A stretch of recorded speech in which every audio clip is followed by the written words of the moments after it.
Jadi infinitude punya batasan seperti ini, tak teringat dia bisa keluar, berarti luar biasa. Nah, sementara ada infinity 2, infinity 3, infinity 4 belum. Nah, ini infinity 1, mungkin karena dia yang pertama. Luar biasa banget, dia bisa keluar dari pan.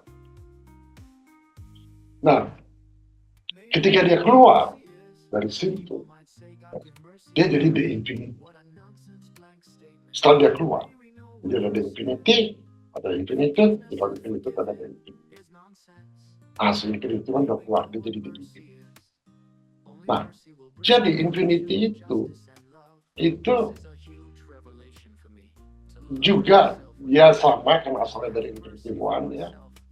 Semua potensi atau suatu realisasi atau suatu manifestasi yang ada dalam kerangka yang lebih luas daripada infinity. Jadi infinity lebih grandeur daripada infinity. Karena dia bisa keluar dari situ. Dia melengkapi segala yang mungkin ada tanpa batas. Infinity itu luar biasa. The infinity bisa keluar. Dia lebih dari the infinity sering merujuk pada suatu konsep ketidakterhinggaan yang memiliki makna yang lebih dalam dan spesifik dibanding kata infinity. Dia ada the infinity. Ya. Jadi kalau kita sudah bilang pakai the infinity, itu merujuk konteksnya pada sesuatu yang ilahi atau yang sifatnya Tuhan yang nggak terbatas kalau kita mau pakai tulisan Tuhan. Jadi ketika the infinity one keluar dari infinitude, dia menjadi the infinity. Nah, posisi lain di mana? Kalau ya, nanti saya akan bahas itu. Tadi saya bicarakan mengenai the infinity. Ya. Sekarang saya mau bicara infinity, nggak pakai the infinity. Nah, infinity dulu. Aristoteles itu dia membedakan ada dua jenis infinity. Yang pertama aktual, yang kedua potensial. Nah, infinity aktual itu apa? Itu suatu ya infinity, tidak terhinggaan, yang udah prosesnya udah selesai, udah pasti. Jadi kalau ada satu garis dari sini sampai infinity, garisnya selesai, itu udah jadi aktual, nggak bisa lebih lagi. Ya, dia terdiri dari jumlah elemen yang tak terhingga dan udah jadi. Nah, menurut Aristoteles ini nggak mungkin. Infinity aktual itu nggak mungkin. Udah jadi, kita bisa lihat. Dan secara matematis bisa dibuktikan. Nah, di sisi lain, infinity potential itu tidak pernah selesai. Di sini, misalnya kita punya tak terhingga. Udah, tak terhingga. Selesai nggak? Secara matematis, tak terhingga tambah satu jadi berapa?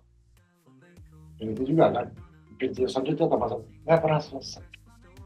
Jadi, elemen-elemennya tuh selalu dapat ditambah. Selalu dapat ditambah. Nah, jadi artinya dalam infinity potential itu, kita bisa memperpanjang sebuah garis terus tanpa batas. Jadi secara ringkas,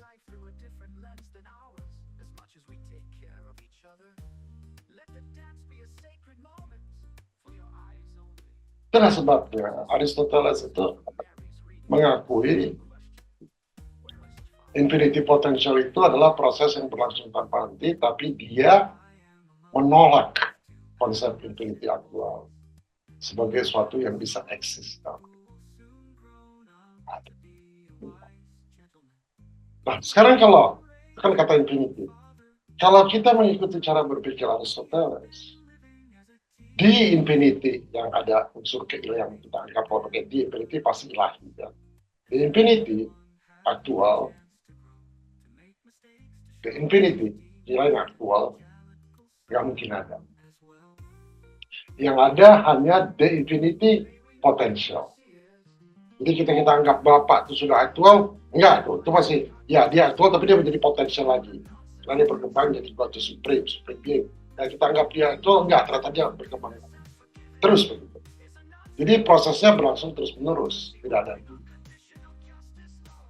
Pertanyaan saya, apa benar demikian?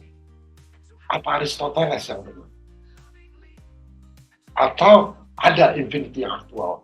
Karena Bapak mengatakan jadilah sempurna seperti aku. Artinya apa? Dia udah selesai kan? Dia sudah aktual. Tidak mungkin ada yang lebih ada dari itu. Makanya kita bilang dia yang paling sempurna, nggak ada lagi. Coba, mana yang paling benar? Bagaimana kita memecahkan atau menguji pendapat filosofi seperti Aristoteles ini? Gimana pendekatan saudara? Kita harus menguji mana yang benar. Nah, untuk itu ada dua, setidaknya ya ada dua cara pendekatan. Pendekatan yang pertama dengan cara konsep yang namanya dualitas. Pendekatan yang kedua namanya konsep trinium. Nah, ini konsep dualitas dan trinium banyak sekali. Paham ya? Mudah-mudahan paham. Nanti kita lanjut.